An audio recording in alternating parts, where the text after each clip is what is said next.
Para empezar, quiero invitar a Carlos Arboleda de la GIZ, que nos va a dar unas claves de la metodología, cómo van a funcionar los paneles y el buen funcionamiento del seminario. Nos va a dar algunas claves. Muy bien, gracias Carlos.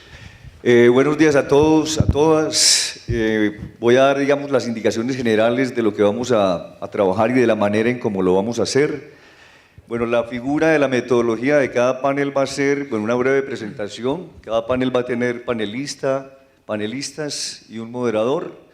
Va a haber una breve presentación inicial, pues, del moderador de cada panelista, y luego cada panelista, algunos no todos lo van a hacer, tienen 5 minutos iniciales para hacer sus planteamientos principales sobre preguntas orientadoras que previamente les fueron brindadas a ellos.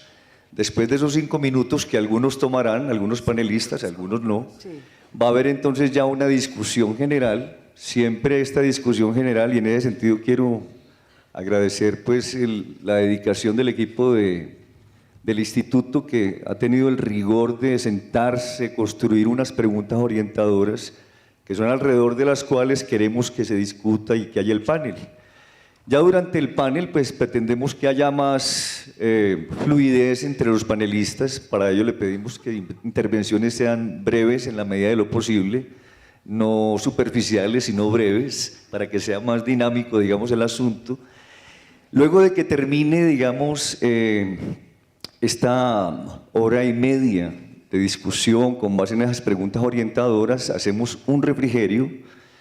Durante ese refrigerio y antes, durante el panel, ustedes en el material que recibieron tienen unos formatos para que realicen allí preguntas sobre lo que aquí se plantee, sobre lo que aquí se discuta. Tenemos una comisión que hemos denominado Comisión de Participación y de Síntesis. Vamos a tener entonces en la parte de atrás una mesa principal, unas personas encargadas de recibir las preguntas. Hay 2 chicas, los nombres de ellas son Mónica Gallego, Yolanda Martínez, que fueron las que les entregaron los materiales a la entrada. Ellas van a estar aquí y ustedes, entonces la idea es que ustedes le brinden a ellas las preguntas. Ellas llevan las preguntas a la comisión y ellos van a agrupar algunas preguntas comunes y van entonces a trasladar esas preguntas aquí al panel. Para eso entonces les pedimos por favor que lo hagan antes del refrigerio o en los primeros minutos del refrigerio, para que luego de que lleguen ellos, después de esta media hora de refrigerio que vamos a tener, podamos hacer esa discusión con la participación activa, entre comillas, de ustedes. Hemos diseñado esa metodología como una manera, digamos, de aprovechar la presencia de ustedes, que no simplemente estén ahí. Queremos que nos dejen propuestas, aprendizajes, reflexiones, y ese ha sido el diseño que hemos seleccionado. Otro asunto importante que vamos a tener para promover la participación es que al final de cada panel, pues el moderador, en la medida de lo posible, haga una síntesis. Esas síntesis van a ser tenidas en cuenta el día de mañana como para hacer el hilo conductor, y al final de la jornada del seminario vamos a tener una síntesis general, es decir, ¿qué nos llevamos en general, digamos, ustedes, nosotros, y el tema y los temas y las condiciones actuales que estamos teniendo con respecto a los temas? Tenemos otra forma de participación que no queremos que ustedes desaprovechen. Tenemos unos paneles afuera, hemos denominado eso mural de participación, y por cada panel hemos hecho 2 o 3 preguntas. Entonces ahí la propuesta es que ustedes en el refrigerio también aprovechen, puedan dejar ahí en tarjetas, tienen tarjetas, marcadores, chinchones, para que los peguen en esos paneles que tiene la GIZ. Entonces les pedimos que también allí haya contribución de parte de ustedes. Básicamente eso les quería decir. Hay unas cosas procedimentales necesarias, pedirles a ustedes por favor que el manejo de los celulares no nos interrumpa, digamos, el desarrollo del seminario, que no se convierta, digamos, en algo que le quite calidad a este encuentro. Cuiden sus objetos personales, aquí no tenemos especiales vigilancias, entonces tengan cuidado con sus objetos. Y básicamente eso era lo que se les quería pedir. Les deseamos entonces por favor que dejen todo lo que puedan en términos de preguntas que puedan ser utilizadas por los panelistas. Muchas gracias. Muchas gracias, Carlos. Damos entonces inicio al primer panel, que será coordinado por la doctora Brigitte Baptiste. Les recuerdo que nuestros panelistas que nos acompañan son la doctora Andrea Brusco, coordinadora regional de Derecho Ambiental del Programa de Naciones Unidas para el Medio Ambiente, la doctora Margarita Marino de Botero, directora ejecutiva del Colegio Verde y otra cantidad de títulos, y el doctor Braulio Ferreira de Sosa Díaz, secretario ejecutivo del Convenio sobre Diversidad Biológica. Bueno, aquí retomo entonces la palabra y una función inesperada de facilitadora de esta sesión, después se la cobra el viceministro. Muchas gracias a nuestros panelistas. Ustedes tienen en el programa en detalle una reseña del trabajo que ellos han hecho y de su trayectoria, de manera que no me voy a detener en volver a presentarlos.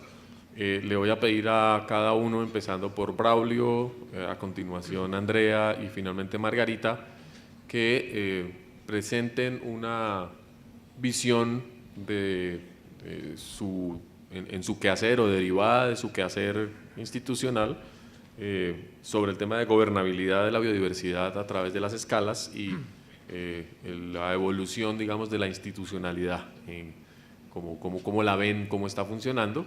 Para eso, entonces, decíamos, tenemos entre 5 y 7 minutos. Una vez hagamos esta primera ronda más como de sentar las bases de la discusión, comenzaremos entonces un diálogo que espero muy fructífero entre todos. Entonces, le cedo la palabra a Braulio. Así que no necesito iniciar respondiendo a esas cuestiones.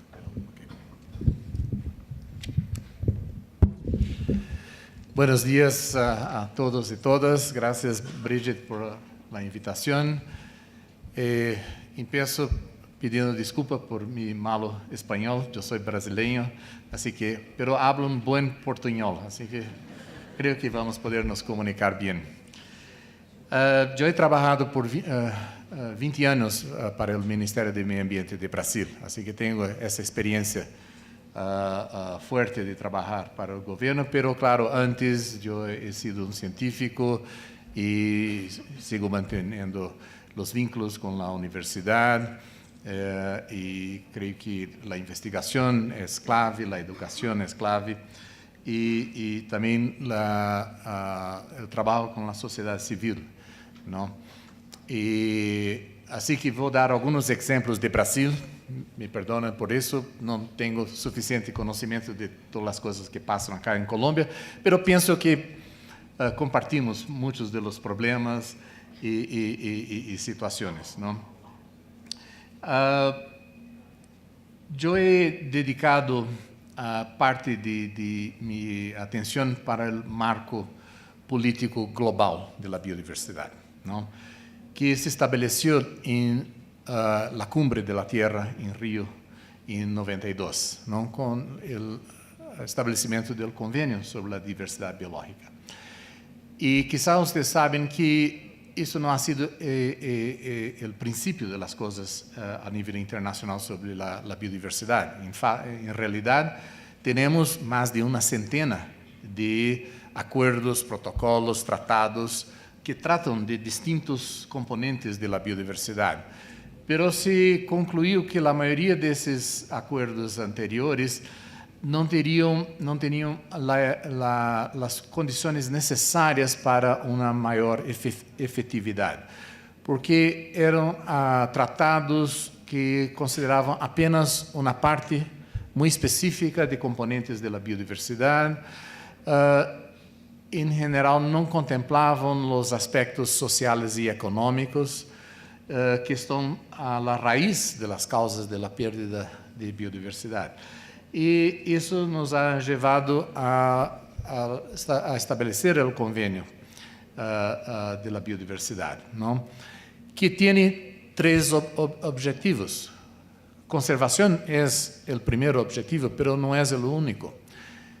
El segundo objetivo es promover el uso sostenible de la biodiversidad y el tercero es promover la equidad Es promover la partición de beneficios generados por el uso de los recursos genéticos y de los conocimientos tradicionales asociados.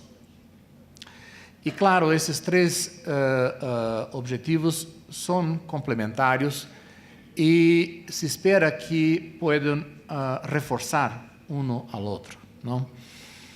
E hemos tenido, claro, grandes desafios, porque o Convênio de Biodiversidade se estabeleceu como um convênio quadro, com grandes objetivos, pero sem clareza sobre metas a alcançar, mecanismos para se utilizar para alcançar essas metas.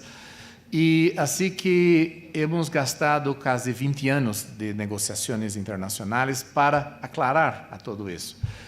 E logramos estabelecer uma agenda global de biodiversidade acordada por todos, não? É distinto, por exemplo, da situação de cambios climáticos, que aún se peleia para lograr um acordo sobre os compromissos de redução de emissão de gases invernadeiros, não? E na biodiversidade já temos um acordo, temos uma agenda acordada. E hemos discutido uma série de aspectos. A questão de biodiversidade marina e costeira, biodiversidade de bosques, a biodiversidade associada ao uso agrícola, a questão de conhecimentos tradicionais, a questão das espécies invasoras, a questão da biosseguridade e tantas outras questões, não? Assim que temos essa agenda acordada. Pero os países, em especial os países em desenvolvimento, tinham um grande receio de estabelecer compromissos muito claros de metas a se alcançar, porque tinham medo de que, se não pudieram alcançar essas metas, se não tinham as condições, os recursos humanos, financeiros, institucionais, que, ao final, isso iria prejudicá-los no cenário internacional, com maior dificuldade de acessos a recursos financeiros ou a acessos a mercados e coisas desse tipo. Pero logramos, em 2002, acordar com um primeiro plano estratégico global de biodiversidade, para alcançar uma meta em 2010 de reduzir de forma significativa as taxas de perda de biodiversidade em escala global, regional e nacional. E logramos isso com um entendimento de que este marco global ha sido entendido como um marco flexível, que cada país tinha que internalizar isso e adaptar às suas condições. Pero quando chegamos a 2010, a conclusão, e hemos editado um relatório, um informe, que é o GBO3, quer dizer, o terceiro informe global do panorama da biodiversidade, e a conclusão ha sido muito clara: hemos fracassado, não hemos alcançado as metas que os países han acordado, não? E isso nos levou a uma reflexão, não? De que passava, que temos que fazer distinto para ter uma maior efetividade. E logramos em 2010, em Nagoya, Japão, aprovar um plano estratégico de biodiversidade para a década de 2011 a 2020, com um conjunto de 20 metas globais de biodiversidade conhecidas como as metas de Aichi. Aichi é o nome da prefeitura onde está a cidade de Nagoya. Prefeituras são as unidades regionais de governança em Japão. E é isso atualmente o que temos de melhor em termos globais de marco para orientar as discussões em todas as escalas, e incluindo principalmente em las escalas nacionais. E um componente importante é que hemos acordado, todos os países acordaram, que iriam a internalizar esse los objetivos y metas acordados en Nagoya en 2010 en sus estrategias nacionales y sus mecanismos nacionales de implementación, ¿no?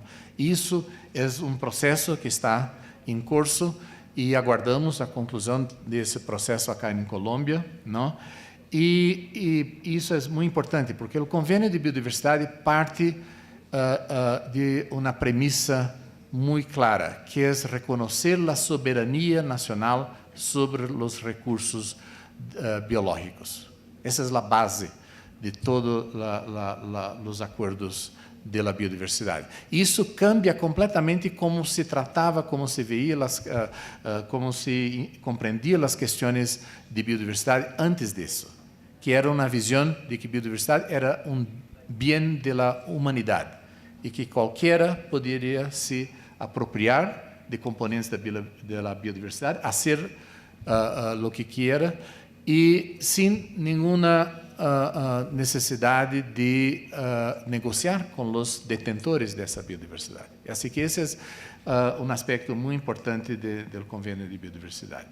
Pero essa é uma introdução e o que queria dizer é que, com a experiência de trabalhar em Brasil, é que sempre entendi que todos nossos países, em especial os países em desenvolvimento, necessitam ter um processo global vigoroso.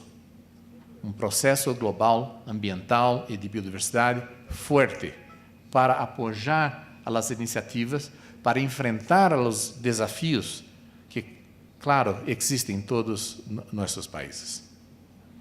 Gracias. Muchas gracias, Braulio. Creo que tienen un excelente contexto de 20 años, más de 20 años de desarrollo del Convenio de Diversidad Biológica y a escala global. Entonces, ahora le paso la voz a Andrea. Muchas gracias, Brigitte. Y aunque la cuenta regresiva ya comenzó, yo no puedo empezar sino agradeciendo también al Instituto Humboldt, felicitándolos por los 20 años, por esta iniciativa y decir que además es un lujo, es un honor compartir este panel. Y aunque mi idioma oficialmente es el español, estando entre colombianas y colombianos que hablan tan lindo el español y en el Centro Cultural García Márquez, tengo que pedir también disculpas por mi pobre español argentino. Así que entrando en tema, el tema es realmente bien complejo, ¿no? Es como un juego de muñecas rusas, porque siempre surgen nuevas aristas y nuevas cuestiones que analizar. Yo creo que para centrarme un poco en lo que Brigitte planteó al principio, ¿qué tipo de instituciones está reclamando esta crisis, ¿no? Estas múltiples crisis que estamos viviendo? A mí me parece que se necesita trabajar mucho en repensar modelos y en ver realmente cómo de manera innovadora podemos atender a esta circunstancia única de quiebre que estamos viviendo. El concepto de alguna forma de gobernanza y gobernabilidad comenzó a trabajarse al mismo tiempo que emergía el propio concepto de desarrollo sostenible. Es un concepto en evolución y habla no solamente de instituciones formales, de las cuales nos gusta mucho hablar a los abogados, sino también de procesos sociales y culturales muy complejos y muy dinámicos, sobre todo en contextos multiculturales y de gran diversidad como lo son nuestros países en América Latina y el Caribe. Cuando se elaboró el GEO5, que es el informe sobre el estado del ambiente que produce periódicamente el Programa de Naciones Unidas para el Medio Ambiente en el cual trabajo, previo a la Cumbre de Río, se hicieron por primera vez capítulos regionales y se pidió a cada región que identificaran los temas claves, los temas más importantes, por donde pasaban realmente los cuellos de botella para una buena gestión en materia ambiental hacia el desarrollo sostenible, y allí entre los temas claves, por supuesto, se identificó la biodiversidad y como tema transversal a estos temas claves el tema de gobernanza ambiental. Porque ¿qué sucede? Reconocemos en la región que hemos sido capaces de generar marcos jurídicos, de generar andamiajes jurídicos y de hecho tanto la Constitución Ecológica de Colombia como el SINA son ejemplos para toda la región de la forma en que se puede tener una visión hacia el desarrollo sostenible y plasmarla en una estructura dinámica, inclusiva, de interfaz ciencia política. Pero si bien hemos sido capaces de eso, no hemos podido lograr que estos avances conceptuales se reflejaran en lo que queremos, en definitiva, en el indicador último, que es revertir las tendencias de pérdida de biodiversidad, de deterioro de la calidad ambiental. Y es el momento también, en este periodo también es cuando han emergido los conflictos socioambientales que obligan a repensar también la gobernabilidad desde el punto de vista de todos los intereses que están en juego, ¿no? Lamentablemente en nuestra región han eclosionado conflictos de gran escala que reflejan la dificultad que existe para el diálogo y para poder tomar acuerdos sobre cómo ordenar ambientalmente el territorio. Los dos temas que se trabajaron como ejes para los acuerdos de Río, del segundo Río, de Río +20, de alguna manera reflejan esta preocupación de la comunidad internacional.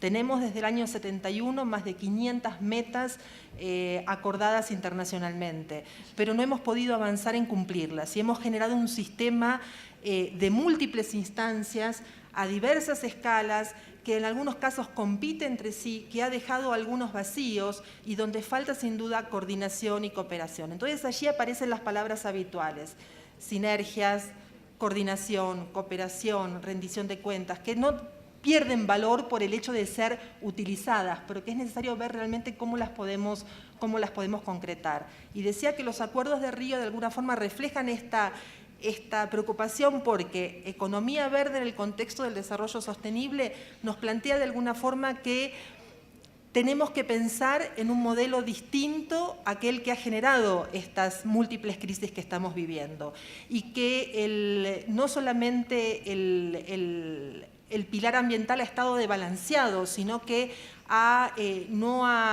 realmente ha quedado como anulado o supeditado a un modelo que, aunque formalmente se asuma como modelo de desarrollo sostenible, en realidad privilegia el desarrollo económico generando grandes inequidades de tipo social y grandes problemas ambientales. Y el segundo de los temas es precisamente el que constituye el eje de las discusiones de estos días, la gobernanza, cómo hacer un sistema dinámico, coherente y estable, ¿no? Que tenga sostenibilidad también en el tiempo. Y para atender a qué tipo de instituciones se requerirían en este momento de crisis, yo creo que uno de los aspectos que podríamos considerar es el tema de los derechos, ¿no? Y bueno, soy abogada, así que no puedo dejar de caer en esto.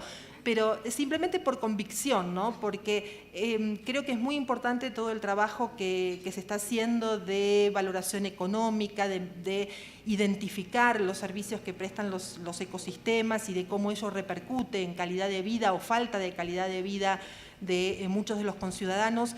Me parece que es muy importante contextualizar esto en el concepto de los derechos que nuestros ciudadanos tienen en materia ambiental y en materia de goce y de disfrute de la calidad ambiental y de los recursos biológicos. Y ahí yo creo que el principio 10 de la Declaración de Río nos da una llave importante. Me parece que la sociedad lo que está reclamando y el tiempo que vivimos lo que está reclamando es acceso a una información de calidad sobre realmente qué es lo que sucede y cómo interactúan las distintas fuerzas para, los impactos que se producen en nuestro entorno como consecuencia de las intervenciones que estamos teniendo. La sociedad reclama mayor participación en la toma de decisiones en materia ambiental, que todos los actores en distintas escalas estén representados y tengan voz en la toma de decisiones, y reclama acceso a la justicia ambiental. ¿Qué pasa cuando los derechos son vulnerados y cómo podemos hacer que estos derechos se reconozcan en la práctica?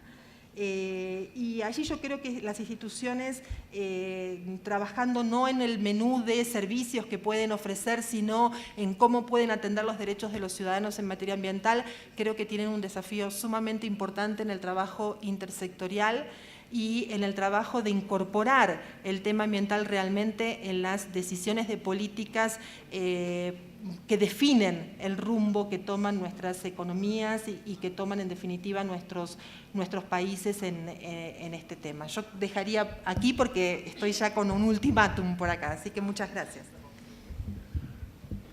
Muchísimas gracias, Andrea. Un aplauso para Braulio y para Andrea, por favor. Yo hago lo que quiero, usted se calla. Indudablemente que No, Andrea ya entra a analizar un poco más en detalle algunas falencias, incluso con propuestas, entonces ya vamos caminando en el sentido que queremos. Margarita, tienes la palabra. Gracias. Muchas gracias, Brigitte. Gracias por la invitación, gracias por lo de ayer.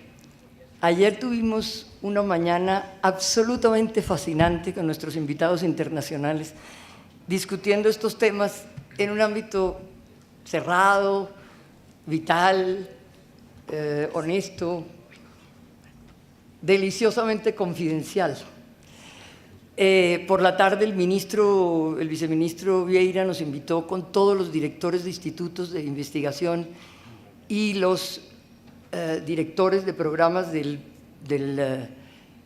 Ministerio del Medio Ambiente, y en una pantalla así grande hizo dos preguntas. ¿Qué ha pasado importante en el SINA en estos 20 años y cuáles son los retos? Y realmente nunca he tenido el privilegio de que un ministerio me diera estado de cuentas a mí. Y yo expuse un poco lo que voy a exponer ahora. Pero como estoy en casa, quiero saludar a unas personas que han sido compañeros míos de trabajo toda la vida. Y mi toda la vida no es como mi nieta que dice, esto es que me ha pasado toda la vida, la niña tiene 7 años. Yo tengo toda la vida, es una vida bastante larga. A la gente del Humboldt, que son mis amigos, el exministro Manuel Rodríguez, elemento indispensable en esta lucha ambiental en este país, a los profesores Gonzalo Andrade, al profesor Pablo Leiva, a los directores de los institutos de investigación que veo aquí, a la doctora Eugenia Ponce, exdirectora del Instituto Humboldt, a Carlos Rodríguez, a los invitados internacionales, a los jóvenes investigadores. Creo que esta fue una reunión preparada para los jóvenes investigadores del Humboldt. Y a Cristian, bienvenido a casa. Yo soy de las personas que podría recorrer las primeras 4 filas de esta reunión y saber qué ha hecho cada una de estas personas. Qué privilegio. 40 años en el tema ambiental. Y por eso me atreví a contradecir al doctor Carlos, que está aquí, diciéndome que en 5 minutos me va a cortar la palabra, a pesar de que nosotros ayer dijimos que 5 minutos estilo colombiano, 5 minutos colombianos, en presentar un proyecto que hicimos en el Inderena hace 30 años. Veo que a partir de la fila 4, las 200 personas o 150 personas que están acompañándonos, casi todos son menores de 40 años. O sea, tenían 10 años cuando en el Inderena quisimos hacer la defensa de la biodiversidad de este país. Y voy a mostrarlo. Y si me demoro 7 minutos, me van a permitir los 7 minutos y después me los quitan. Porque ya dije que por respeto a estos eminentes investigadores voy a darles mucho más la palabra, porque a mí me pueden ver todos los días. Y también para que no dijeran qué es lo que hace esa señora que lleva 40 años hablando, qué fue lo que hizo.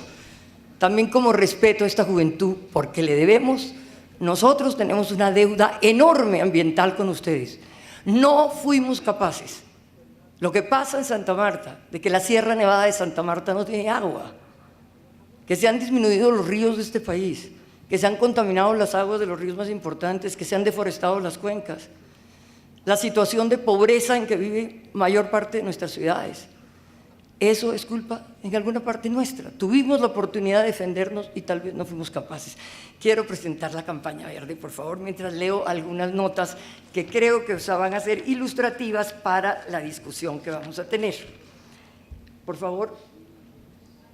Esto ahí viene después. Esta es la constancia de que sí estoy diciendo la verdad. Pero antes de eso viene la campaña verde, ¿no? Viene la cartelita. Esta. Esto hace 30 años. La propuesta ambientalista que plantea modelos alternativos para el desarrollo de las regiones y el país pasa por una política de un amplio reconocimiento ambiental de las localidades y las regiones, de su conservación y restauración.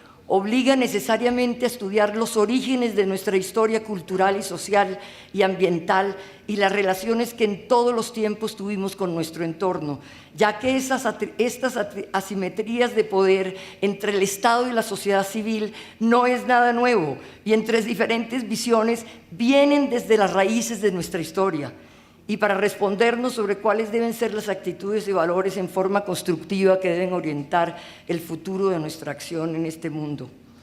Ya nadie cuestiona que estamos inmersos en una crisis de gobernabilidad asociadas a la crisis de modelo económico y su reflejo en la inequidad social. La pregunta es si las transformaciones y propuestas actuales ponen en cuestión la convivencia entre la democracia participativa, sobre todo en el caso de los conflictos ambientales y el modelo de desarrollo imperante.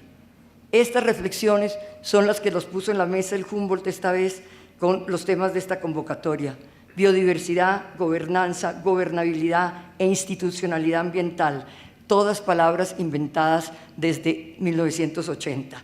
Y las responsabilidades del Instituto Humboldt, que trabaja en esa dificultad de la interfaz entre la ciencia, la política y la sociedad.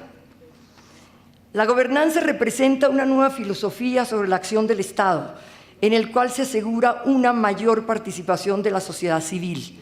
Se plantea una relación más horizontal entre las instituciones de gobierno y las múltiples organizaciones que conforman las sociedades. La gobernabilidad ambiental es obviamente el manejo sostenible y preventivo del medio ambiente. De este concepto emanan, entre otros, propuesto además por la Comisión Brundtland, los principios fundamentales de los principios de accesibilidad, el derecho de las personas a solicitar información, el derecho a intervenir en decisiones medioambientales, los principios de participación ciudadana, a la incidencia ciudadana en la gestión pública y principios de legalidad, de acceso al conocimiento, de eficacia en la defensa de derechos y de justicia ambiental. Un ordenamiento jurídico claramente definido, normas y leyes que fijen las sanciones, ya que todas las sociedades humanas están surcadas por relaciones de poder. Como ha dicho Norberto Bobbio, el problema de los derechos fundamentales ya no consiste en su reconocimiento, sino en la posibilidad de hacerlos efectivos. A todos nos conciernen los conflictos ambientales y las múltiples violencias que nos envuelven hoy, que puedan llevarnos a estados de desintegración social y a la pérdida de posibilidades de coexistencia.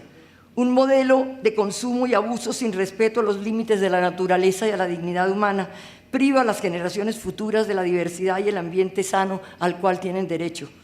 La crisis político-ambiental que se expresa visiblemente hoy es la disfuncionalidad entre la propuesta de la globalización de la economía y la defensa de las territorialidades de la política ambiental. Pero ¿hasta qué punto los movimientos sociales han contribuido a generar instituciones alternativas, una gobernanza ambiental, nuevos sistemas normativos, comportamientos, formas organizativas y modalidades de gestión que eviten este empobrecimiento ambiental permanente? Yo me he permitido mostrar un ejemplo de trabajo. ¿Qué características tienen los movimientos sociales que han sido capaces de construir instituciones y organizaciones de gobernanza ambiental efectiva? Los variados procesos de acción colectiva, muchas veces centrados en la categoría de protesta social que suceden en Colombia permanentemente, manifestaciones dispersas y en diversidad de circunstancias que, si bien reivindican el derecho a los recursos naturales, sí lograrán constituirse en una fuerza decisoria sobre la política local. ¿Cuáles acciones ambientales han impresionado a la organización política? ¿Cuál práctica ecológica en su sentido más amplio ha transformado una verdadera política de Estado? ¿Qué nuevo tipo de relación entre el Estado y la sociedad es posible construir y qué nuevos instrumentos e institucionalidades es posible diseñar que conduzcan a una mayor legitimidad, que es uno de los temas más críticos de la gobernabilidad, la legitimidad de los gobiernos, la legitimidad de las instituciones? ¿Qué podemos presentar como apoyo? Y peor todavía, ¿por qué no conseguimos el apoyo de las comunidades? ¿Podría decirse que la política ambiental se ha incorporado a los programas de desarrollo, a las propuestas políticas de los partidos y, mucho peor aún, a la perspectiva de sectores sociales y populares? Es decir, ¿qué instituciones e instrumentos para mejorar la gobernabilidad y la defensa de las diversas formas de la vida? ¿No han pasado ni una paginita? No, qué desastre. Yo pensé que pasaba todo mientras yo hablaba. Ay, Germancho, ven y siéntate aquí. Germán Andrade lo estoy invitando por qué. Porque voy a hablar de una cosa que le interesa a él en la próxima frase. ¿Podemos resolver este dilema con los modelos actuales de investigación en las instituciones científicas? No, yo quería que pararas en el poder ciudadano. Tengo que mostrarla yo un día. Un día los invito, yo se las muestro y les cuento qué hicimos. Y qué tan difícil es que un presidente de la República lo llame a uno y le diga esto de consejos con C. 750.000 cartillas salieron un domingo de los consejos con C. ¿Usted sabe qué son los consejos con C? Tratamos de innovar. Yo le decía a nuestro amigo, el director del Museo Francés que está aquí con nosotros, les decía esta mañana, le decía a los colombianos, afortunadamente somos bien imaginativos y bien innovativos. Y aquí inventamos instituciones que mientras el establecimiento se da cuenta de qué hacemos, ya llevamos 2 años haciendo cosas. Entonces siempre hay que inventar. Traigamos a cuenta los estudios de la ciencia posnormal. Es un homenaje a Germán que lo veo allá. En los años recientes, los principios y prácticas de la ciencia posnormal han sido ampliamente adoptados bajo el tipo de la nueva participación social. Es un concepto desarrollado por Funtovics y Ravets, 1993, tratando de caracterizar una metodología de investigación que sea apropiada para los sistemas complejos y las condiciones de incertidumbre contemporáneas. Esos son los 2 elementos ambientales novedosos de la teoría, la práctica y la acción ambiental. El estado de incertidumbre del conocimiento, todo lo que es el tema del cambio ambiental, que vamos a tener suficiente tiempo para discutir, y los sistemas complejos, tratado magistralmente por nuestro profesor y amigo, el profesor Julio Carrizosa. El caso típico, dicen ellos, es cuando los factores son inciertos, hay valores en disputa, los riesgos son altos y las decisiones urgentes. ¿Qué mejor descripción que los conflictos ambientales que maneja Colombia en este momento? Y como ahora ya no escribimos porque todo está en computador, voy a repetir.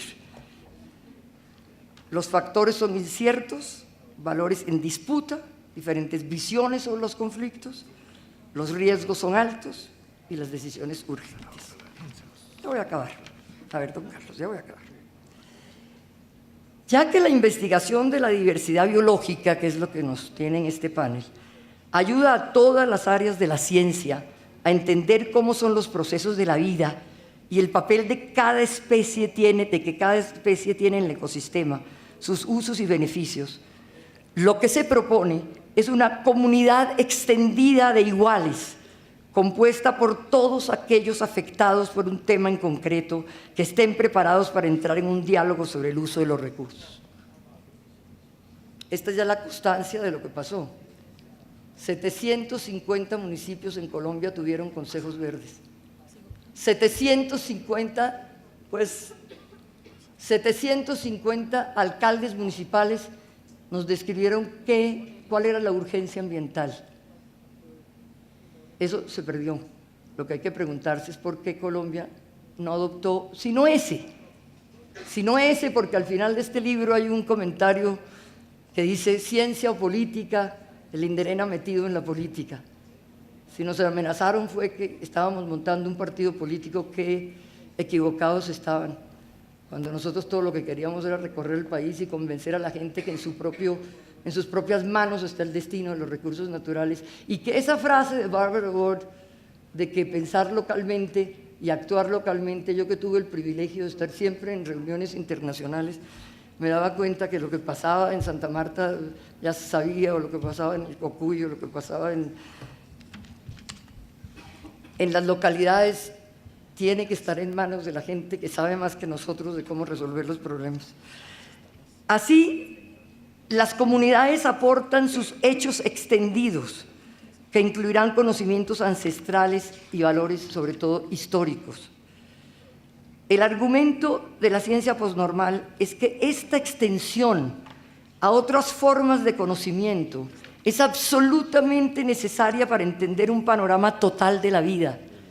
e indispensable para asegurar la calidad del proceso y los productos de investigaciones y las evaluaciones ambientales que adelantamos. Durante muchos años, muchos aquí presentes hemos contribuido a la construcción de propuestas solidarias y participativas que aportan a la consolidación del Estado Social de Derecho a partir de dinámicas territoriales, regionales y locales equitativas. Es decir, a partir del reconocimiento de los procesos sociales, locales y regionales y el derecho de la gente a decidir el uso de los recursos naturales, de la autonomía territorial y del poder de las comunidades para gestionar ambientalmente sus territorios. No, hay que seguir rapidísimo porque terminé. Todas estas interrogantes, y Carlos, también permiten sugerir que el estudio de los casos fallidos de gobernanza como este pueden enseñar tanto como el estudio de casos exitosos. Muchas gracias. Pásalo rápido, déjalo que pase rápido. Pásalo rápido. No me demoro un minuto si lo pasan rápido. La organización de quiénes eran los consejos verdes, los comités. Ya ni leo de aquí allá. Más rápido, porque esta gente lee rápido. Está acostumbrada a leer documentos oficiales. Los documentos oficiales que le mandan a uno rapidísimo. Todo lo que hicimos con las ONGs, qué pasó en cada municipio, quién era responsable, cuánta gente había. 2.000 colombianos en los municipios del país ejerciendo control ambiental, inventarios ecológicos, viveros locales. Un día de estos hay que hacer eso, 30 años. Solo cierren los ojos y piensen cuántos años tenían ustedes hace 30 años. Aquí están todos los ONGs que existían en esa época. Este fue el detonante en el tiempo, ecología y política. ¿Cómo se atreve el INDERENA a ir a los municipios a hablar con los alcaldes y a pedirles que hagan un inventario local de la biodiversidad de la zona y nos pidan ayuda? ¿Qué pasó? Lo que dijo la prensa de los consejos verdes, todo registrado, documentos que tengo en un proyecto de vida que hablaré otro día, que es el Colegio Verde, que es otra etapa de la vida. Y muchas gracias, Brigitte.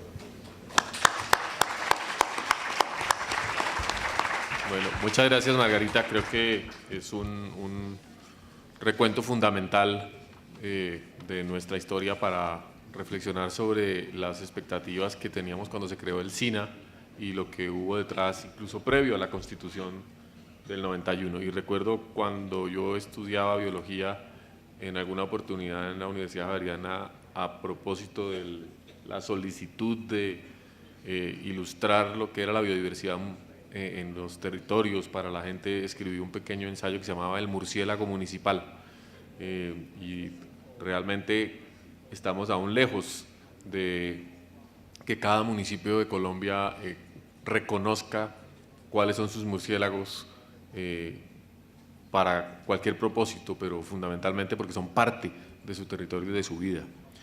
Creo que ya además hemos comenzado a abordar las preguntas que teníamos previstas y entonces voy a darle la palabra sobre todo a Braulio y a Trea para elaborar un poco más en el sentido de la interpretación que habría que hacer sobre por qué eso no cuajó, por qué no cuajaron esas expectativas, por qué es tan difícil cumplir metas aunque sean acordadas, cuál es el papel que han tenido las naciones que dicen que van a cumplir ciertos compromisos, pero a la hora del té les cuesta mucho trabajo hacerlo, y dónde están esos cuellos de botella y dificultades para hacer una gestión de la biodiversidad realmente apropiada a las necesidades que tenemos. Entonces, le vuelvo a dar la palabra a Braulio para ir avanzando en el debate.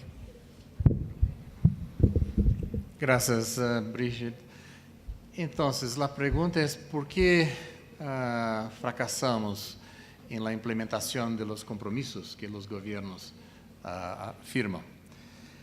Las causas son muy profundas, ¿no?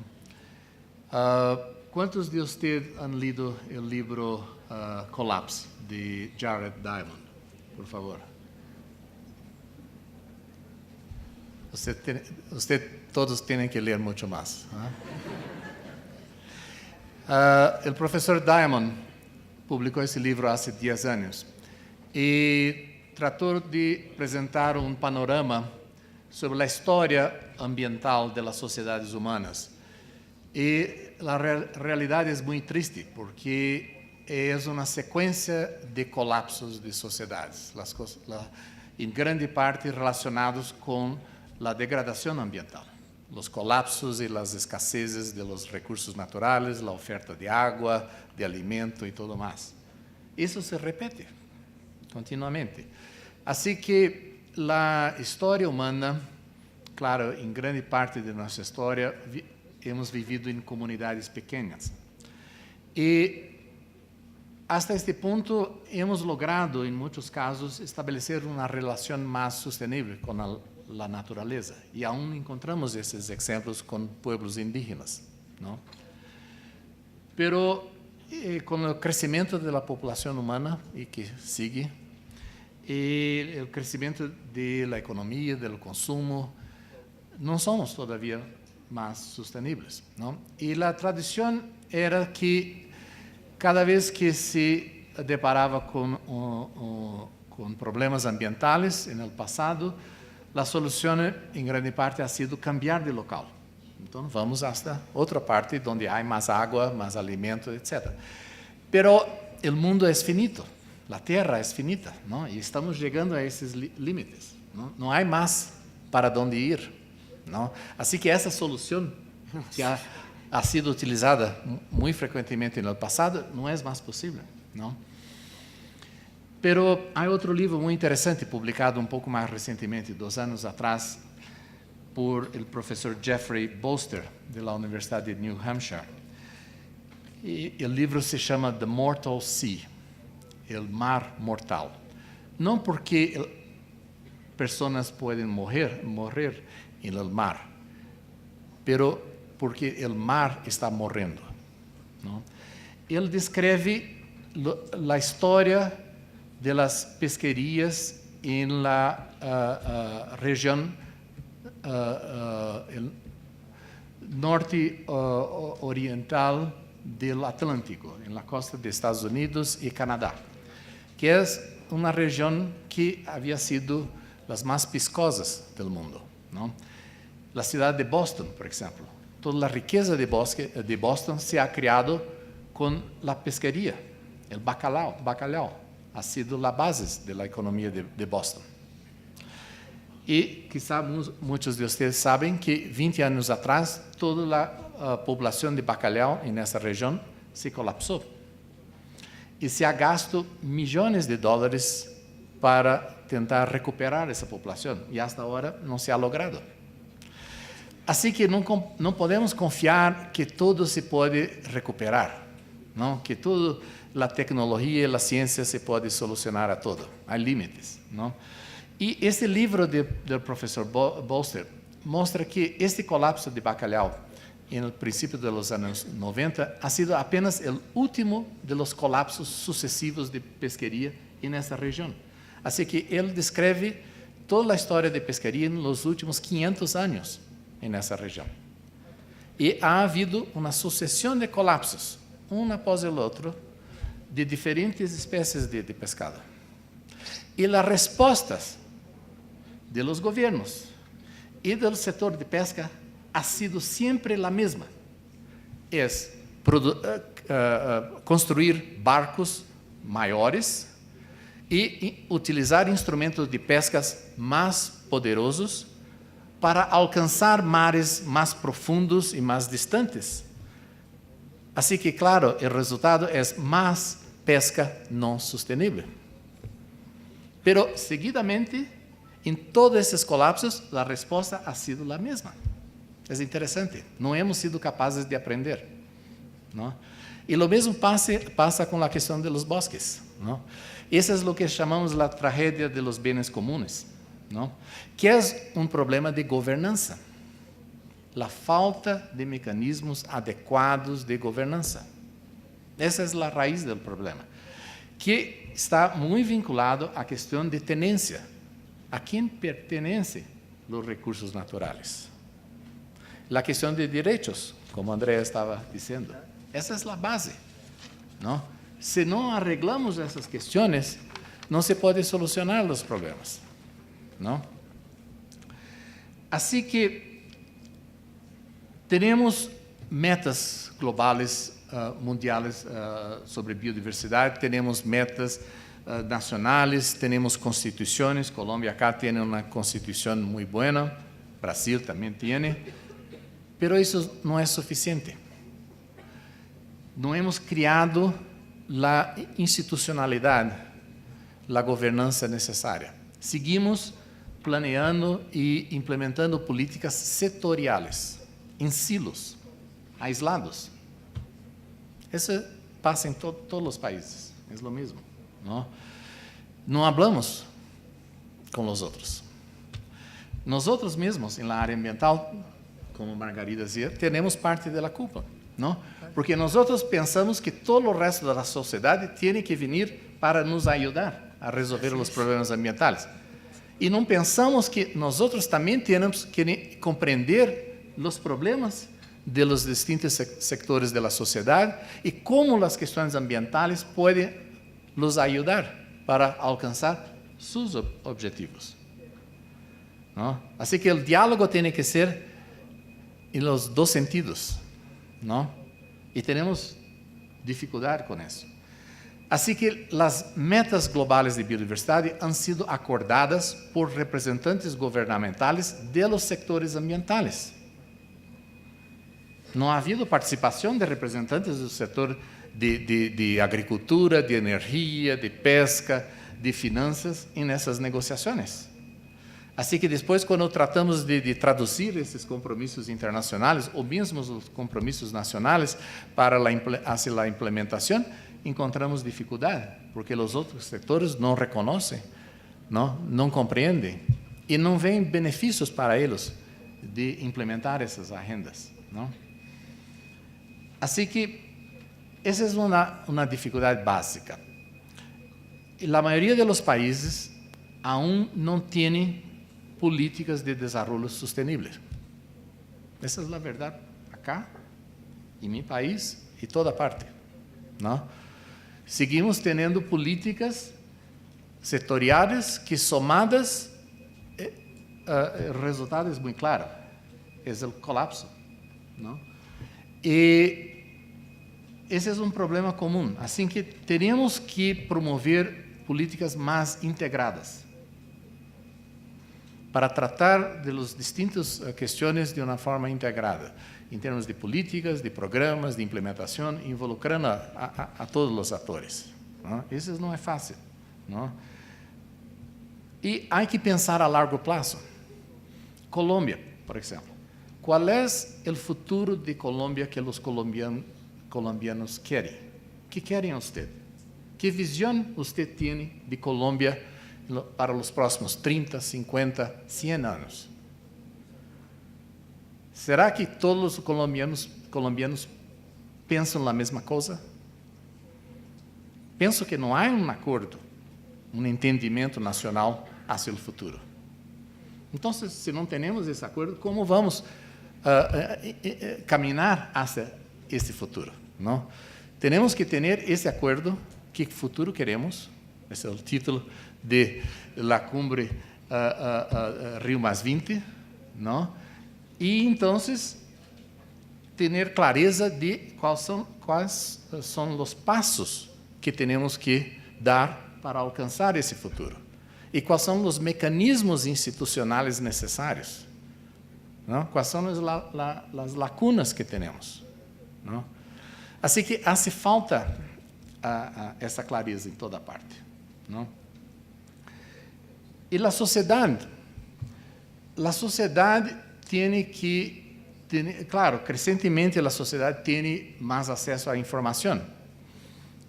Os niños, os jovens, todos ustedes têm mais acesso à informação sobre o meio ambiente do que nós teníamos quando éramos jovens, não? Pero isso não é suficiente. A maioria da sociedade, dos cidadãos, aún não se dão conta de como dependentes somos da natureza.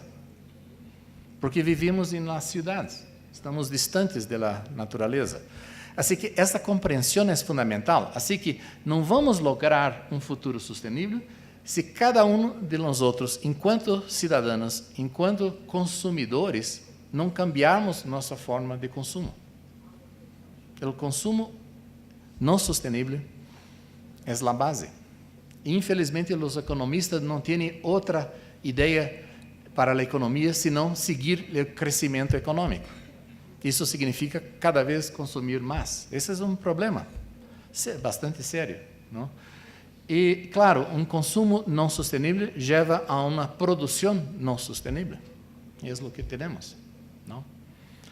Assim que os desafios são muito grandes, não? E essa é a realidade, tanto acá em Colômbia, em meu país, em Brasil e em toda parte. Assim, são questões bastante difíceis o que estamos discutindo. Assim que não é difícil de compreender por que não hemos logrado mais resultados.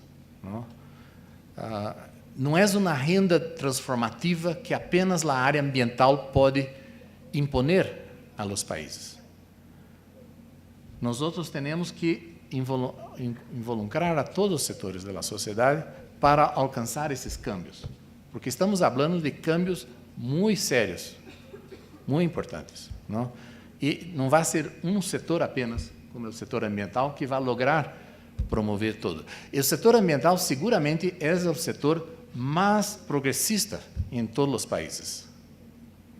Pero não somos suficientes para só trabalhar apenas com os meios que temos para alcançar esses objetivos. Esse é o grande desafio. Pero vou dar alguns exemplos depois na segunda rodada de perguntas para possíveis soluções. Gracias.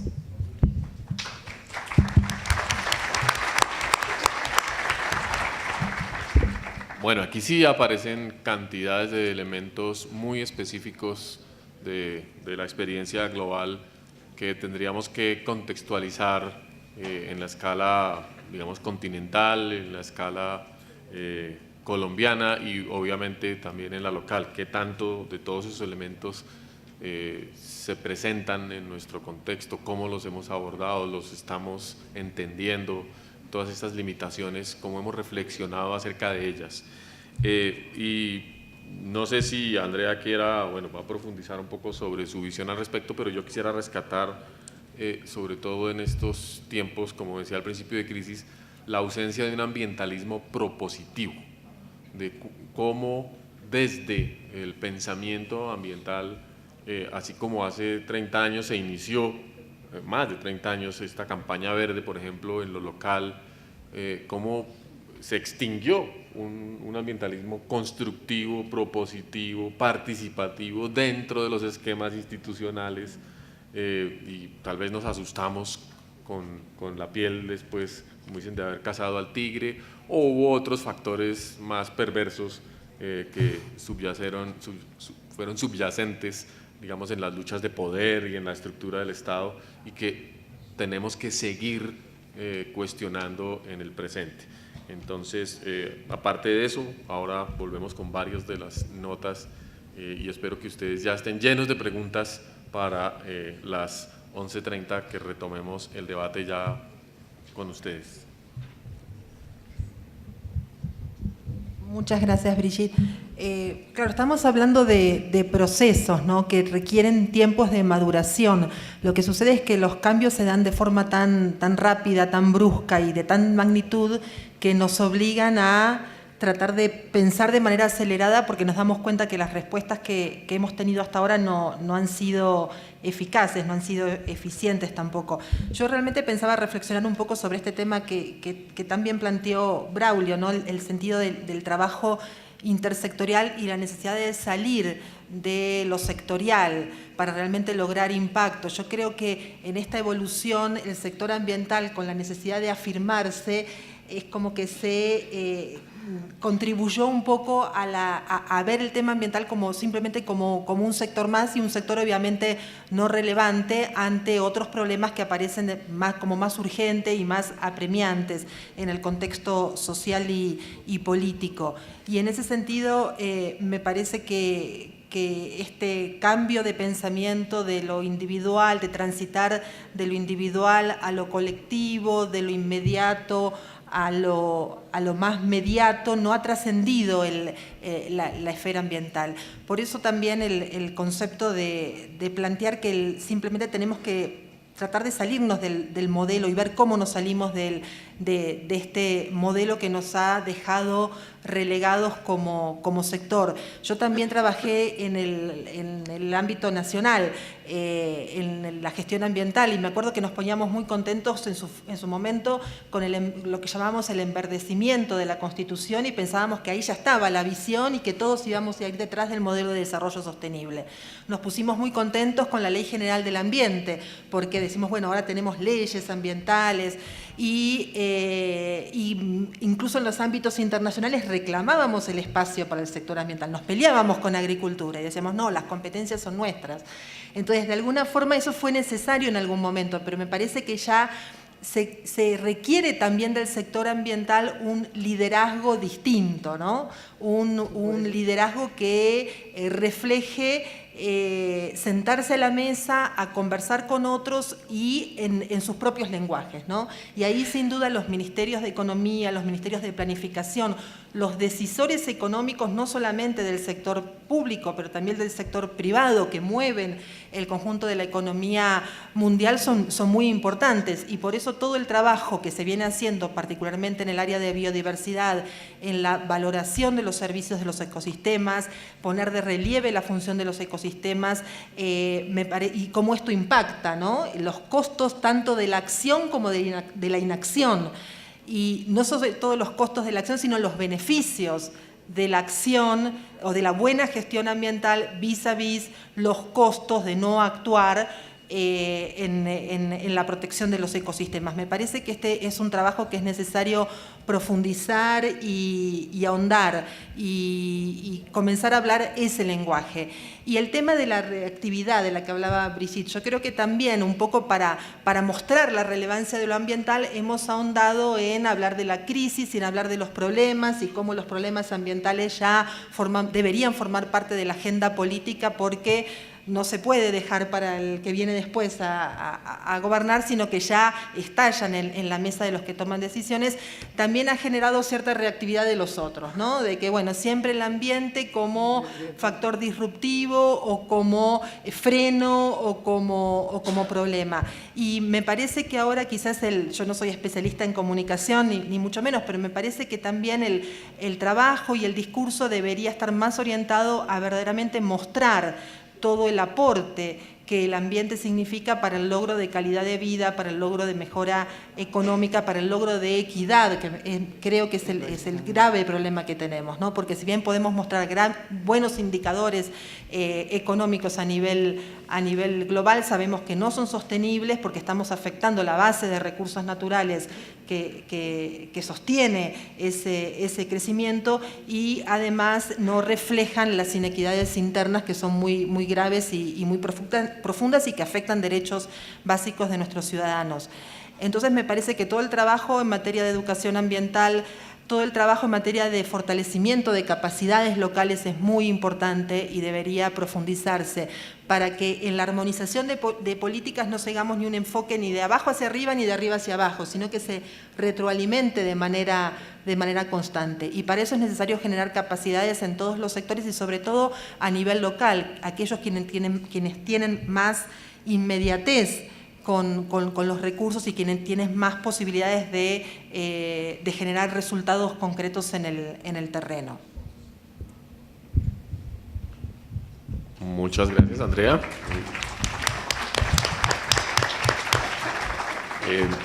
Creo que toca un punto fundamental con el cual voy a darle la palabra a Margarita, porque es el tema de hablar otros lenguajes y conversar con los otros sectores o con los responsables de los motores de la degradación.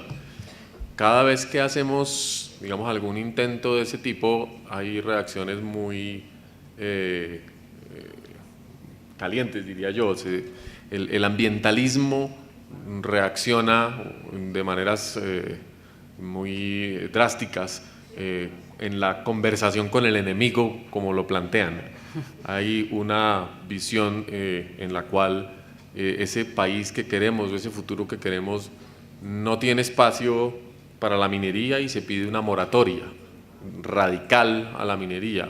Se pide suspender por completo la construcción de infraestructura de represas y de infraestructura de producción eléctrica, portuaria, de vías. Se pide la regulación estricta y total de la agroindustria y la expansión de la agroindustria, con lo cual estos sectores dicen, sí, ve, con ustedes no se puede hablar, porque es que inmediatamente alguien propone un espacio o abre una posibilidad, el ambientalismo se rasga las vestiduras y dice que la sostenibilidad es incompatible completamente con esas expectativas. Y entramos a hablar de temas de economía verde, valoración de biodiversidad, pero realmente estamos reactivando unos debates o tratando de reactivar unos debates que no están teniendo mucha resonancia o donde hay mucha desconfianza de parte de la sociedad civil y de parte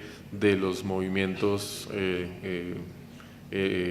populares, de parte de los indígenas, de parte de los campesinos, de parte de movimientos urbanos que ya también están cuestionando las formas de desarrollo a las que aparentemente después de también 30 y 40 años estamos nuevamente aspirando. Y por supuesto que el tema del consumo es complicadísimo porque en el Instituto Humboldt todo el mundo pide aumento de sueldo todos los días y no sé por qué. Margarita. Perdón, pero un momento. Ayer en la discusión del ministerio yo decía que es que hay poco espacio para hablar de lo positivo de lo ambiental y que lo que se nos exige es que estemos permanentemente contradiciendo un modelo que no nos convence. Entonces, obviamente, nosotros estamos más fijados en las externalidades negativas, en todo lo que está sucediendo en la contaminación, en la destrucción del bosque, que en lo propositivo, porque simplemente no hay espacio para lo propositivo, porque eso sí chocaría directamente con el modelo. Pero yo no quiero tomarme el tiempo, Brigitte, con permiso tuyo, porque tenemos tanta gente ilustre aquí y yo soy de la casa. Yo quiero pedirle a Andrea, devolverle la palabra a Andrea y que diga lo que dijo ayer, tan elogioso de los colombianos después de unas sesión de 4 horas de flagelación del ministerio, en donde todos decíamos, no hemos hecho nada, esto bueno. En fin, dijo una frase tan hermosa del respeto que se tiene internacionalmente al trabajo que ha hecho Colombia, de los colombianos, y mencionó un pensamiento de un pensador francés sobre los visionarios y los revolucionarios. Te doy la palabra para que digas eso.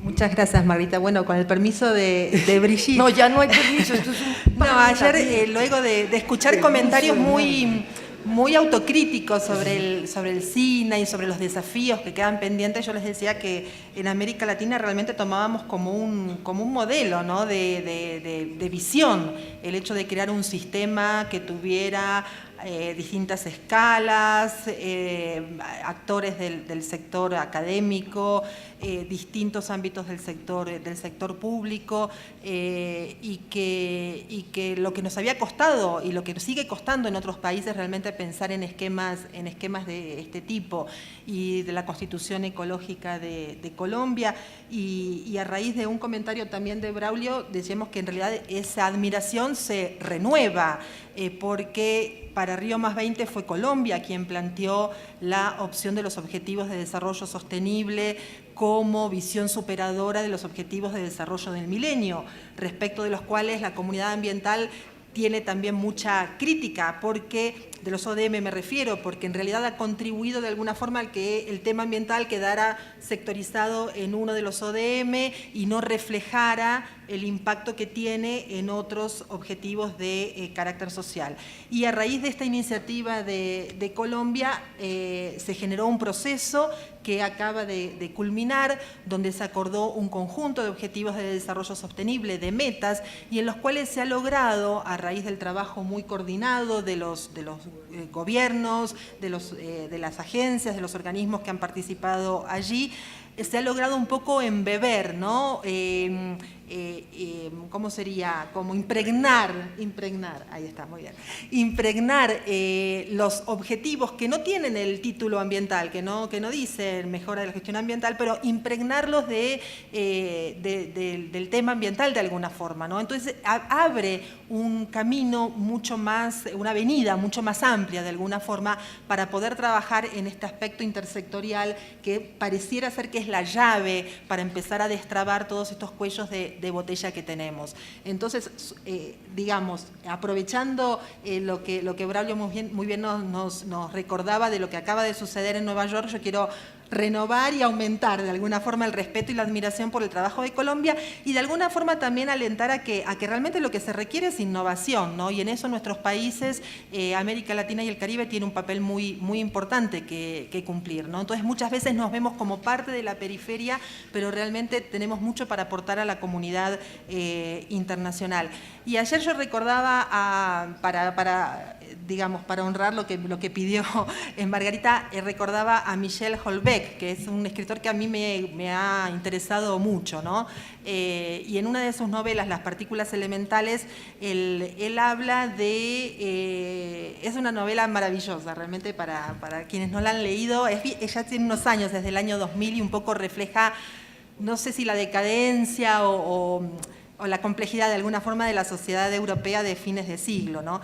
Pero él dice que los cambios de paradigma generan distintos tipos de reacciones, ¿no? Entonces están aquellos que frente a la ola que se viene tratan de aferrarse a lo que tienen, ¿no? Porque no consideran, no creen que tienen las capacidades de adaptación suficiente y tratan de demorar que la ola llegue, ¿no? Los sintomáticos, aquellos que, bueno, y veo cómo me acomodo a lo que va viniendo, pero de alguna forma con un cierto maquillaje, ¿no? Tratar de ver por dónde viene la cosa y me voy acomodando. Y están los visionarios, y yo situaba un poco el tema del cine en este aspecto, ¿no? Aquellos que se dan cuenta que realmente estamos ante un cambio profundo que requiere modificaciones profundas de pensar y de actuar, y van generando los terrenos propicios para que eso se dé. Y finalmente están los revolucionarios, aquellos que logran el cambio, aquellos que dan ese salto, ¿no? Que a veces falta y que muchas veces no es ni gratuito, ni fácil, ni exento de riesgos, ¿no? De lograr los cambios. Y me parece que estamos en ese momento, estamos frente a una sociedad y frente a un mundo que reclama que seamos revolucionarios en el sentido de realmente animarnos a provocar estos cambios, ¿no? Y me parece que en ese sentido espacios de discusión como estos también provocan cambios de pensamiento y son sumamente valiosos hacia esos cambios que estamos necesitando. Así que disculpen esta reflexión más filosófica, que no es lo mío, pero bueno, gracias. Ya es tuyo. Muy bienvenida a la reflexión, porque cuando hablamos de paradigmas y cambios de paradigma, indispensablemente nos referimos a rupturas, y a rupturas, a la pérdida de continuidad de procesos en distintas escalas, y eso es lo que probablemente subyace a las dificultades que hemos expresado acá. ¿Cómo hacemos para crear una ruptura sin que el mundo se desmorone al mismo tiempo? Yo quiero darle la palabra a Braulio para una reflexión final de la mesa. Estamos ya en el tiempo de cierre, y igualmente a Margarita y pues, Andrea, si quieren decir algo de cierre. Muy bien. Pero entonces les queda a ustedes la tarea de torturarla, porque es muy importante escucharla. Gracias, Bridget. Sí, los retos son muy grandes, y creo que todos tienen la sensación que el tiempo ahora pasa más rápido, ¿no? Con los avances tecnológicos, por un lado, y con los cambios climáticos y las crisis ambientales, ¿no? Eso pasa ahora cada vez más rápido.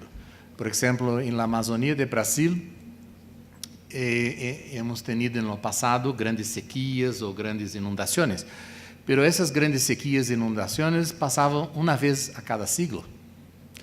En la última década, en Brasil, hemos tenido 2 grandes sequías y una grande inundación en apenas una década.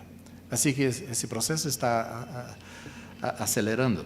Y claro, entonces la presión sobre los gobiernos, ¿no? Y toda la sociedad y las empresas para solucionar las cuestiones es aún mayor. Estaba hablando con delegados de Nepal mes pasado durante una reunión que hemos tenido en Montreal, del convenio. Estaban me contando sobre los sucesos en Nepal de acabar con la caza ilegal, el poaching. Y empezamos a discutir, bueno, ¿cómo ha pasado eso? ¿Cómo Nepal ha logrado eso? Bueno, dijeron, bueno, hemos establecido una parcería entre el gobierno y las comunidades locales y trabajado con los jóvenes en las comunidades para ser los brazos del gobierno para implementar la política ambiental. Pero yo pregunté, pero esa historia no está completa. ¿Por qué las comunidades han demostrado tanto interés de ayudar al gobierno para combater a la caza ilegal? Y la respuesta ha sido muy simple. Es porque las comunidades locales en Nepal reciben mitad de todos los recursos financieros que los parques reciben de visitación de turistas. Mitad de todo que se arrecada vuelve directamente a las comunidades locales. Así que ellos sienten con claridad el vínculo de las cosas. Que si no combate al poaching, va a prejudicar a la visitación de los parques y prejudicar a sus intereses. Entonces, ellos se movilizan, ¿no? Y hay muchos ejemplos de ese tipo en toda parte, pero son ejemplos locales, ¿no? En Chile ha cambiado su ley de pesca en 95 y ha introducido la figura que da la posibilidad del Estado de conferir derechos exclusivos de acceso a recursos pesqueros para comunidades locales de pescadores. Y ahora Chile tiene más de 700 áreas de pescas exclusivas con las comunidades locales. Son áreas pequeñas, 200, 400 hectáreas. Pero Chile tiene un mar bastante productivo. Y lo que pasa es que la cuestión de la tragedia de los bienes comunes, como había dicho, es un problema de falta de un sistema de gobernanza apropiado. ¿Cómo puede involucrar a los pescadores para reducir su esfuerzo de pesca? ¿Quién va a convencer a los pescadores? En lo pasado lo que decían es, bueno, si yo no pesco, el otro va a pescar. Claro. ¿No? Entonces, ¿por qué debo reducir? ¿Por qué debo sacrificarme?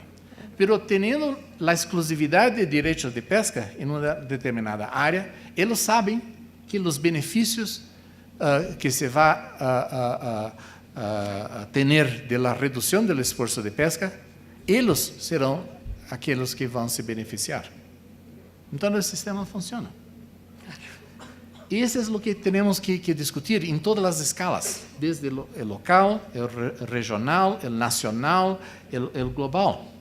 Tenemos que establecer mecanismos de gobernanza que pueden ser más equitativos, más justos y más participativos con los actores.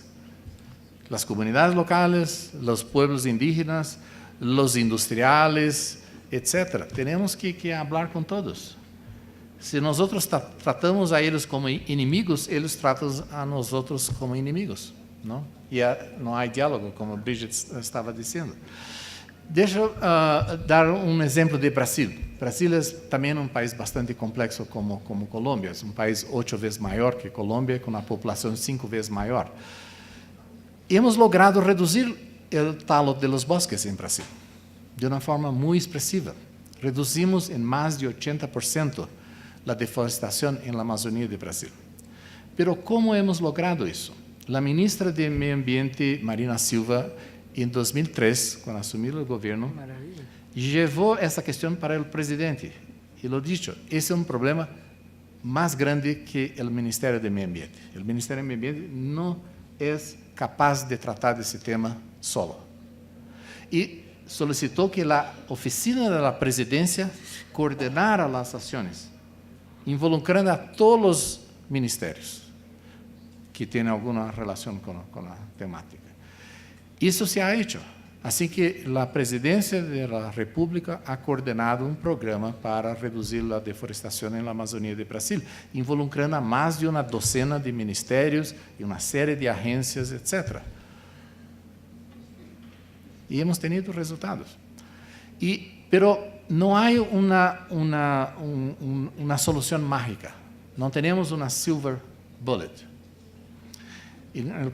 Nesse caso, em Brasil, hemos utilizado mais de 20 instrumentos de políticas públicas. Alguns muito duros. Por exemplo, o Brasil tem um sistema de monitoreio dos ecossistemas, que hacemos isso desde os anos 80. E assim que temos dados muito bons de monitoreio sobre o que passa com os ecossistemas. E hemos utilizado isso vinculando com instrumentos de política pública. Assim que generar a informação científica, que é o que o Humboldt hace, é fundamental, mas não é suficiente. Há que vincular isso com instrumentos de política pública. Por exemplo, o Ministério do Meio Ambiente de Brasil logrou negociar com o Banco Central de Brasil para que o Banco Central utilizara a lista de los municípios. O Ministério do Meio Ambiente do Brasil criou uma lista negra de municípios com mais alta taxa de deforestação. E o que o Banco Central de Brasil concordou é que os municípios, no top dessa lista, se cortou todo o acesso à financiação pública. 100%. O dia seguinte, os representantes dos alcaides estavam batendo na porta do Ministério do Meio Ambiente pedindo ajuda para sair da lista. Assim que ha sido drástico. Representantes do setor madeireiro na Amazônia queimaram a várias das oficinas regionais do Instituto Ambiental Nacional de Brasil, IBAMA, em protesto. Pero hemos logrado sucesso. Pero também hemos implementado políticas de incentivo. Assim que temos que ter um balanço entre comando e controle, isso é fundamental, mas não é suficiente. Temos que dar mais atenção para os incentivos. Por exemplo, em Brasil, o principal instrumento fiscal é o que chamamos de ICMS, que é Imposto de Consumo de Mercadorias, de Circulação de Mercadorias, que se recolecta ao nível estadual em Brasil. E uma parte desse imposto tem que ser retornado a los municípios. Pero a regra tradicional era que o retorno desse recurso arrecadado era baseado na produção econômica de cada município. Assim que os municípios mais ricos recebiam mais retorno de imposto. E se começou 20 anos atrás a cambiar isso em Brasil, estado por estado. Agora, mais de metade de todos os estados em Brasil têm feito esse cambio, que é cambiar uma pequena regra de la distribuição de los recursos fiscales. Não é criar novos impostos, que é sempre difícil, pero cambiar o destino de los impostos, de los recursos arrecadados. E a ideia ha sido muito simples. Bueno, 5% ou algo próximo disso retorna aos municípios baseado na quantidade de áreas protegidas. Os municípios que têm mais áreas verdes, mais áreas protegidas, passaram a receber mais. Isso ha tenido um efeito impressionante em Brasil. Y alcaldes y municipios y gobiernos locales que se oponían a la creación de áreas protegidas en el pasado, ahora son aliados y apoyan la creación de áreas protegidas. ¿Por qué? Porque están recibiendo el beneficio. Es una forma de compensación, porque si eso es importante para el país, entonces, ¿por qué no compensar a los municipios que se sacrifican reservando parte de su territorio para conservación? Entonces, essa questão de instrumentos econômicos hay que ser mejor tratada. Hay plata. Es común escuchar que no hay plata, necesitamos más recursos financieros. No, tenemos la plata. Tenemos la plata. Países como Colômbia, Brasil, são os países ricos, não somos países pobres. O problema é a distribuição desse recurso, para onde vai, não? Assim que há que dar uma atenção mais forte para reformar a esses instrumentos econômicos, para que possam promover políticas verdadeiramente sustentáveis. Essa é a clave, não? Assim que há uma série de soluções e, claro, para isso também temos que ampliar os esforços de conhecimento da biodiversidade, do meio ambiente e a valorização, incluso a valorização econômica. Para muitos ambientalistas, isso é um crime, falar de la valorização econômica da natureza. Pero se não hacemos isso, que pensas que os setores produtivos, que valor pensa que os setores produtivos dão para a biodiversidade? Zero. Zero. Assim que, claro que qualquer esforço de valoração econômica do meio ambiente vai ser uma subestimativa. Não é possível valorar 100% de todo. É muito complexo, muito distinto, especialmente para os serviços ecossistêmicos. Pero vai ser muito maior do que zero, não? E temos que reformar as contas nacionais. Colômbia, há anos atrás, fazia bom trabalho de incorporar as questões ambientais nas contas nacionais. Há que recuperar isso e avançar nesse sentido, não? Para valorar porque se fizéssemos isso, iríamos verificar, claro, que as crises anunciadas. Se hoje não há água em várias áreas de Colômbia, bueno, não é um problema que começou ayer, não, começou há muitos anos na forma de uso da terra, não? Assim que se há uma forma mais transparente de registro de los costos e benefícios de las distintas formas de uso de los recursos naturales, não? E da terra e da água, a sociedade vai ter condições melhores de decisões mais sustentáveis, não? Então, temos a solução. Essa é a boa parte. Temos já as soluções.